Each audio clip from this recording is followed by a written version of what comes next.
आता ग्राहकांना त्यांच्या व्यवहाराबद्दल किंवा त्यांच्या ठेवलेल्या वस्तूंबद्दल संशय आला, कुठंतरी त्याच्यात काहीतरी चुकीचं घडतं आहे असं वाटल्यानंतर त्यांनी आज आपल्याकडच्या मुथूट फायनान्स ब्रँचला जाऊन चौकशी केली.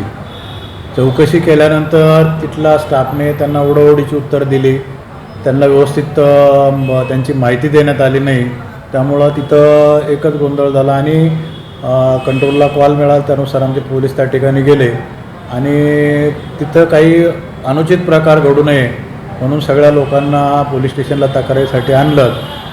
आता या ठिकाणी आल्यानंतर त्यांच्या तोंडी त्यांची तक्रार ऐकून घेतलेली आहे. त्यामध्ये त्यांच्या व्यवहारामध्ये अनियमितता आहे किंवा त्यांना संशय आहे त्यांच्या ठेवलेल्या वस्तूंबद्दल, दागिन्यांबद्दल कमी जास्त दाखवलं किंवा त्यांचे रकमेबद्दल काही कमी जास्त त्याच्यात त्यांना अनियमितता दिसून आल्याचं त्यांना माहिती मिळाल्यामुळं त्यांनी त्या ठिकाणी गेले होते. आज पोलीस स्टेशनला आले. मी त्यांची तक्रार ऐकून घेतलेली आहे. बँकेचे त्यांचे मुथूट फायनान्सचे त्यांचे कर्मचारी रिजनल मॅनेजर त्यांनाही बोलवलं होतं. आता त्यांना निर्देश दिलेले आहे की ते ऑडिट करून त्याच्यात काय अनियमितता आहे ते त्यांच्यातपर्यंत ते आम्हाला अहवाल सादर करतील.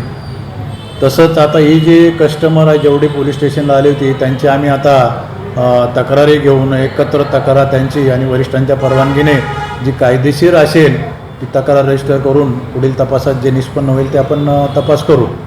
आत्ता सध्या 20 ते 25 कस्टमर आलेत पोलीस स्टेशनला आज तिथून त्यांच्या तिथं गेलेले ते तसेच इकडं पोलीस स्टेशनला आले होते. तोंडी त्यांचं ऐकून घेतलेलं आहे. आता लेखी तक्रार घेऊन आणि आपण पुढील कारवाई करू. माझं नाव प्रसाद बुगुल. मुथूट फायनान्स बँकचं तक्रार देण्यासाठी आलो होतो. मी गोल्ड ठेवलेलं होतं 5 महिन्याआधी आणि सोडायला गेलो तर फ्रॉड झालेलं असं तिथं लक्षात आलं आणि मॅनेजर गोल्ड घेऊन फरार झालेला आहे असं समजल्यानंतर मी पोलीस स्टेशनला तक्रार द्यायला. किती सोनं होतं कसं तपावत माझं चेन आहे 50 ग्रॅमची चेन होती. फ्रॉड झाला आपलं कसं म्हणजे काय आपलं तिथे 3 दिवसापासून मॅनेजरचा नंबर बंद आहे. मी त्याला फोन करून राहिलो मला सोडायचा आहे तर तो म्हणे आता होऊ शकत 3-4 दिवसांनी आहे. मग कालपासून त्याचा नंबर बंद आला. मग मी बँकला गेल्यानंतर तिथले कर्मचारी मला बोलले की इथं फ्रॉड झालेला आहे आणि मॅनेजर सोनं घेऊन फरार आहे. त्यामुळे मी तक्रार द्यायला तक्रार दाखल केली का आपण? राहतो.